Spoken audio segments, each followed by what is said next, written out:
ओम नमः शिवाय। नमस्कार दोस्तों, आपका स्वागत है आनंदमय जीवन यूट्यूब चैनल में। दोस्तों, आज हम लेकर के आए हैं एक ऐसी अनोखी कहानी जिसमें एक भोले किसान को चार शातिर ठग मूर्ख बना देते हैं। लेकिन कहानी यहीं खत्म नहीं होती है, आगे जो होता है वो सुन करके आप चौंक जाएंगे। तो बने रहिए अंत तक और जानिए कैसे मासूम किसान ने ठगों को उन्हीं की चाल में फंसा दिया। चतुर किसान हरिराम और चार ठगों की चालाकी, मासूमियत बनाम मक्कारी की अनोखी भिड़ंत। दोस्तों, एक समय की बात है कि एक गांव में पशुओं का मेला लगा था। उस मेले में पशुओं के बहुत दूर दूर से खरीदार आए हुए थे। गांव के एक किसान हरिराम ने जब इस अनोखे मेले के बारे में सुना तो विचार करने लगा कि हमारे पास दो बूढ़े बैल हैं, उनसे काम धंधा तो कुछ होता नहीं है और वह कमजोर भी काफी हो गए हैं। इसीलिए मेले में जाकर के उनको बेच दूं तो कुछ पैसे मिल जाएंगे और उन्हीं पैसों से जवान और ताकतवर बैल खरीद लिए जाएंगे, जिनसे खेती का काम भी बड़ी आसानी से हो जाएगा। यही विचार करके वो किसान अपने बैलों को लेकर के मेले की तरफ निकल पड़ा। दोस्तों, रास्ते में उसे चार लोग मिले, एक बूढ़ा और तीन जवान। ये थे भोंदूलाल और उसके तीन बेटे, भोलानाथ, ढोलू और छोटे लाल। असल में ये लोग गांव में घूम करके भोले भाले लोगों को ठगने का काम किया करते थे। उन्होंने हरिराम से पूछा कि काका, ये बैल कितने में बेचोगे? हरिराम ने कहा कि 3,000 रुपये में बेटा। तभी भोलानाथ कहता है कि 3,000 बहुत ज्यादा हैं, हम तो 2,000 देंगे। ढोलू कहने लगा, अरे 2,000 भी ज्यादा हैं, हम तो 1,000 रुपये देंगे। उन तीनों की बात सुनकर के छोटे लाल कहने लगा, 1,000 भी बहुत हुए, 500 ही सही हैं। हरिराम ने सोचा मेला बहुत दूर है, बैल बूढ़ा भी हो चुका है, हो सकता है जितने पैसे यह लोग दे रहे हैं शायद उतने भी न मिल पाए, चलो 500 ही सही। उसी समय उन ठगों का जो बाप था भोंदूलाल, वह चाल चलने लगा। कहने लगा, 3 दूना दूना 1 दूना 2, 2 रुपये ही यह बैल की सही कीमत है। और सारे ठग उसकी बात सुन करके हंसने लगे। हरिराम को कुछ समझ में नहीं आ रहा था और कंफ्यूज होकर के उसने 2 रुपये में वह बैल उनको दे दिया। जैसे ही वो ठग बैल लेकर के चले गए, हरिराम को अपनी मूर्खता का एहसास होने लगा। वह दुखी मन से घर पहुंचा। सारी रास्ते बस यही सोचता जा रहा था कि मैंने कितनी बड़ी मूर्खता कर दी, एक बैल को केवल 2 रुपये लेकर के ही बेच दिया। घर पहुंचते ही जब उसकी पत्नी गौरी ने उससे पूछा, कहा कि सुनिए जी, बैल कहाँ है? तुम तो बूढ़ा बैल बेच करके जवान बैल लेने गए थे, फिर खाली हाथ क्यों लौट आए? हरिराम ने रोते हुए सब कुछ अपनी पत्नी गौरी को बता दिया। उसकी पत्नी जो गौरी थी वह बड़ी ही समझदार थी और बड़ी तेज दिमाग की महिला थी। उसने कहा कि उन सभी को सबक सिखाना पड़ेगा, तभी वे लोग ठगी का काम छोड़ेंगे। उसने अपने पति हरिराम से कहा कि तुम चिंता मत करो, मेरे गहने और कपड़े पहन लो और महिला बन करके ठगों को ठगने के लिए यहाँ से चले जाओ। अब क्या था, हरिराम ने साड़ी पहनी, माथे पर बिंदी लगाई, बालों में बड़ी सी चोटी बनाई, सर पर घूंघट किया और बन गया हरिबाई। और वह फिर उसी रास्ते पर निकल पड़ा जिस रास्ते पर उसे चारों ठगों ने लूटा था। दोस्तों, जैसे ही वह चारों ठगों के सामने पहुंचा, उसने जोर जोर से रोना धोना शुरू कर दिया। कहने लगा, माई बाप कोई काम दे दो, 2 दिन से भूखी हूं, अन्न का एक दाना भी मुंह में नहीं गया है। एक सुंदर और खूबसूरत औरत की रोने की आवाज सुन करके वे चारों ठग आपस में विचार करने लगे। कहने लगे, क्यों न इस औरत को अपने ही घर में रोक लिया जाए, हमारे घर में कोई खाना बनाने वाला तो है नहीं। जब हम लोग ठगी करने के लिए बाहर जाते हैं तो घर में यह खाना बना दिया करेगी, कम से कम हमारे लिए बना बनाया खाना हमको मिल जाएगा, जब हम लोग वापस आएंगे तो भोजन कर लेंगे। यही विचार करके चारों ठगों ने उस किसान रूपी खूबसूरत औरत को अपने पास रोक लिया और उसे लेकर के अपने घर चले गए। घर पहुंच करके वह किसान रूपी जो स्त्री थी चारों ठगों से कहने लगी कि तुम्हारे घर में रसोई कहाँ पर है, मैं बहुत भूखी हूँ और मैं तुम लोगों के लिए भी और अपने लिए भी एक कोई अच्छा सा भोजन बना दूं। वह चारों ठग मन में बड़े प्रसन्न हुए और सोचने लगे कि आज बहुत दिनों के बाद बना बनाया भोजन मिलेगा। लेकिन वह किसान रूपी स्त्री जैसे ही रसोई घर में पहुंची तो उसने कहा कि यहाँ तो ईंधन भी नहीं है, खाना कैसे बनेगा? पहले तुम लोग जंगल में जाओ और वहां से लकड़ी लेकर के आओ, तभी मैं तुम लोगों के लिए भोजन बना पाऊंगी। किसान रूपी स्त्री उन तीनों ठगों को लकड़ी लाने के लिए जंगल में भेज दिया। अब वह किसान रूपी स्त्री जो थी उसे घर में वह अकेली थी और जो ठगों का पिता था वह चारपाई पर लेटा हुआ था, काफी थका हुआ था, इसीलिए वह चैन की नींद सो रहा था। मौका अच्छा था, घर में कोई नहीं था किसान ने लकड़ी का एक बड़ा सा डंडा उठाया और लगा उन ठगों के पिता को मारने। कहने लगा 3 दूना 2, 2 दूना 2, मार मार के भरता बना दो। और जो भी कीमती सामान उसके घर में था, ठगों ने जो भी अब तक लूट करके रखा था, वह सारा सामान उसने उसी धोती में बांधा और वहां से बांध करके रफू चक्कर हो गया। जब तीनों बेटे भोलानाथ, ढोलू और छोटे लाल जंगल से वापस लौटे तो उन्होंने देखा कि उनके पिता भोंदूलाल की हालत बड़ी खराब है। शरीर पर जगह जगह खरोचे हैं, पीठ पर लाठियों के निशान बने हुए हैं, उनका चेहरा सूजा हुआ है। उसका जो बेटा था छोटे लाल घबरा करके कहने लगा, पिताजी ये क्या हो गया? अभी तक तो आप हंस रहे थे। भोंदू ने कराहते हुए कहा, अरे मूर्खों, वह कोई औरत थोड़े थी, वह तो वही किसान हरिराम था जिससे हम लोगों ने मिलकर के 2 रुपये में बैल छीन लिया था। अब उन चारों ठगों को समझ में आ चुका था कि उन्हें कितनी बुरी तरह से बेवकूफ बनाया गया है। भोलानाथ ने दांत पीसते हुए कहा, अब चाहे जैसे भी हो उस किसान को सबक सिखाना ही होगा, उसे ढूंढ करके लाओ। इतना कह करके वह तीनों किसान को ढूंढने के लिए निकल पड़े। दूसरी ओर हरिराम भी समझ चुका था कि ठग जरूर बदला लेने के लिए आएंगे, इसीलिए उसने पहले ही अगली योजना बना रखी थी। इस बार वह वैद्य बन गया और अपना नाम रखा हरिदास। अपने सिर पर जटा जैसी पगड़ी, हाथ में बटुआ और कमर में झोली। फिर वह उसी जगह गया जहां पहली बार ठगों ने उसे ठगा था। और संयोग से वह तीनों ठग भोंदूलाल के तीनों बेटे वहीं पर बैठे हुए अगले शिकार की तलाश कर रहे थे। हरिराम रूपी वैद्य हरिदास ने दूर से आवाज दी, अरे भाइयों, किसे पीड़ा है?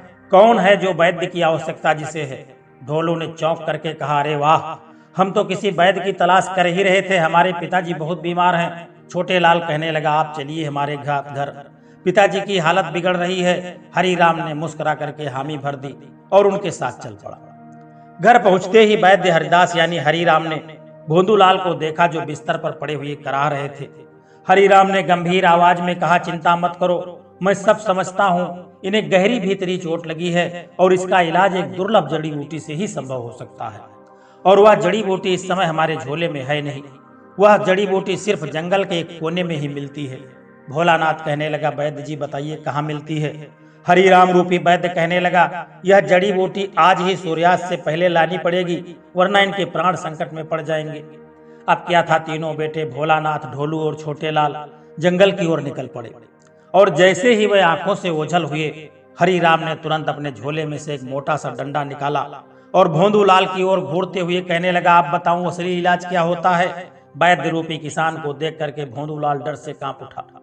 कहने लगा कि तुम कौन हो? हरिराम गुस्से से बोला, मैं वही किसान हरिराम हूँ जिसे तुमने बैल ठगा था। अब दूसरी बार तुमको सबक सिखाने के लिए आया हूँ। उसने कहा, न 3 दूना 2, न 2 दूना 2, अब तुझे मिलेगा मार का पूरा हिसाब। हरिराम ने फिर एक जोरदार डांट लगाई और भोंदूलाल को 2-3 डंडे रसीद कर दिए। फिर कहने लगा, आज तो बस टेलर दिखा करके जा रहा हूँ, पूरी पिक्चर अभी बाकी है, कल फिर से आऊंगा, तब मैं तुम्हें पूरी फिल्म दिखाऊंगा। इतना कह करके वह वहां से निकल पड़ा। घर पहुंचते ही गौरी ने दरवाजा खोला और मुस्कुराते हुए कहने लगी, इस बार कौन सा रूप बनाया था? हरिराम हंसते हुए कहने लगा, इस बार मैं वैद्य हरिदास बना था। अब वो चारों जिंदगी में कभी किसी सीधे साधे आदमी को ठगने की हिम्मत नहीं करेंगे। दोस्तों, जो दूसरों को बार बार ठगते हैं उन्हें कभी न कभी अपनी ही चालों में फंसना पड़ता है, और समझदारी व चतुराई हमेशा बाहुबली चालाकियों पर भी भारी पड़ जाती है। हरिराम जब वैद्य बन करके ठगों के पिताजी को पीट करके अपने घर लौट रहा था, तभी रास्ते में उसे एक घुड़सवार मिल जाता है। हरिराम घुड़सवार से कहता है कि भाई मेरा एक काम कर दो, काम बड़ा छोटा सा है। घुड़सवार मुस्कुराते हुए कहता है कि भाई बताओ कौन सा काम करना है?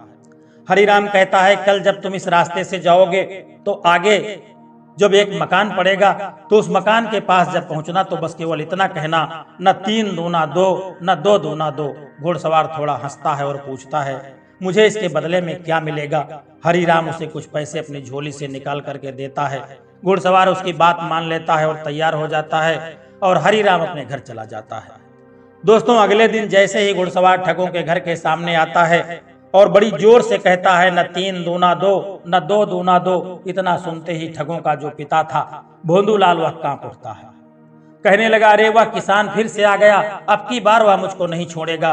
कह के गया था कि अभी तो सिर्फ तुमको टेलर दिखाया है, अभी पूरी पिक्चर पड़ी है, वह मैं तुमको दोबारा दिखाऊंगा।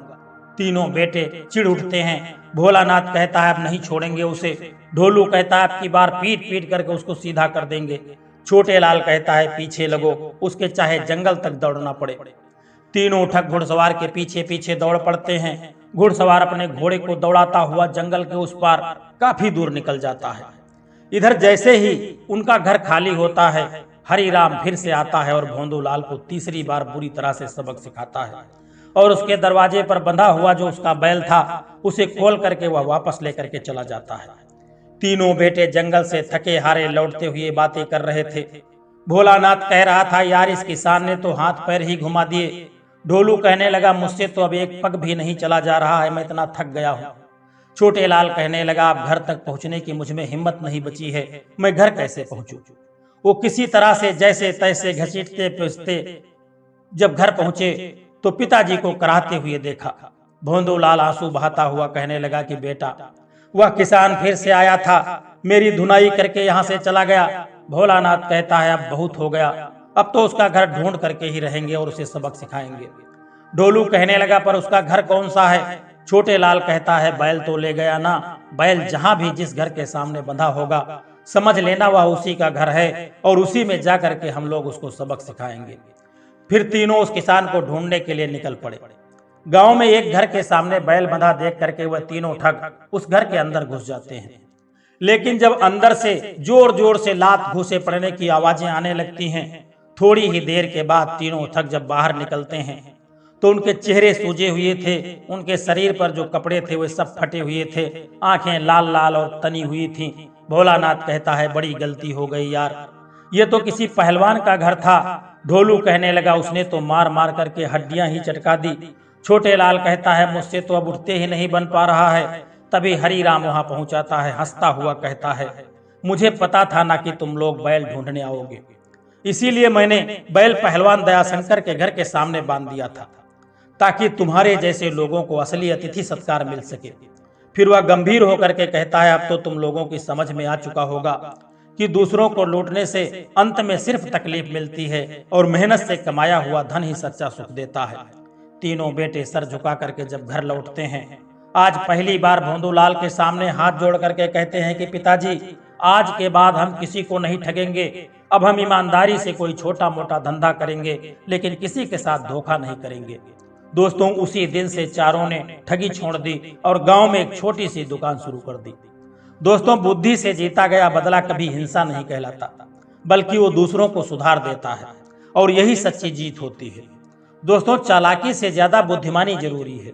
ठग बहुत चालाक थे, उन्होंने किसान को मूर्ख समझ करके उसे ठगने की कोशिश की, लेकिन किसान ने भी धैर्य और चतुराई से पूरे खेल को समझा और अंत में उन्हें उन्हीं के जाल में फंसा दिया।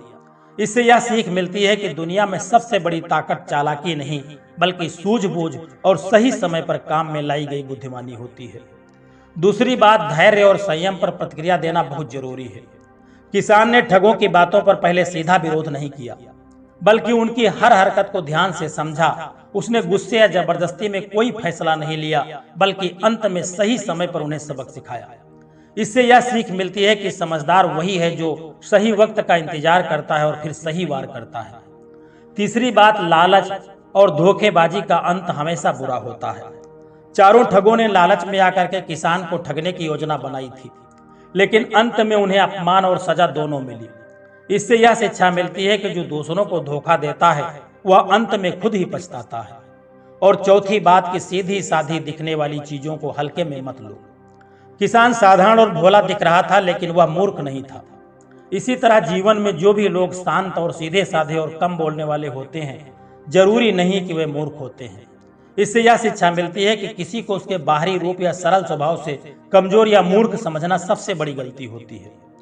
और पांचवी बात यह है कि धोखा देने वालों को समाज में जगह नहीं मिलती है। किसान ने ठगों को सरेआम बेनकाब किया, जिससे वे शर्मिंदा हुए और समाज में उनका नाम भी बदनाम हुआ। इससे हमें यह शिक्षा मिलती है कि बुराई कितनी भी होशियार क्यों न हो, सच और न्याय के सामने उसका अंत निश्चित होता है। दोस्तों इस कहानी का सार यह है कि सच्चाई, धैर्य और बुद्धिमानी के सामने झूठ, धोखा और चालाकी कभी नहीं टिक सकता। इसलिए जीवन में ईमानदारी से रहो, दूसरों का बुरा सोचने के बजाय भला सोचो। और जब भी कोई आपको ठगने की कोशिश करे तो शांत रह करके अपनी सूझबूझ से उसको जवाब दो। तो दोस्तों, अगर आपको एक कहानी पसंद आई हो तो इस कहानी को लाइक करें, कमेंट में बताएं कि आपको यह कहानी से कौन सी शिक्षा मिली, और दोस्तों के साथ इसे शेयर जरूर करें। और हाँ, अगर आप ऐसी ही रोचक, प्रेरणादायक और सच्चाई से भरी कहानियां देखना चाहते हैं तो हमारे चैनल आनंदमय जीवन को अभी सब्सक्राइब कर लें और बेल आइकन दबाना बिल्कुल मत भूलें ताकि अगली कहानी आपसे छूट न जाए। तो दोस्तों, मिलते हैं एक और नई सीख, नई कहानी के साथ। तब तक के लिए खुश रहिए, जागरूक रहिए और आनंदमय जीवन जीते रहिए। जय श्री कृष्णा, राधे राधे।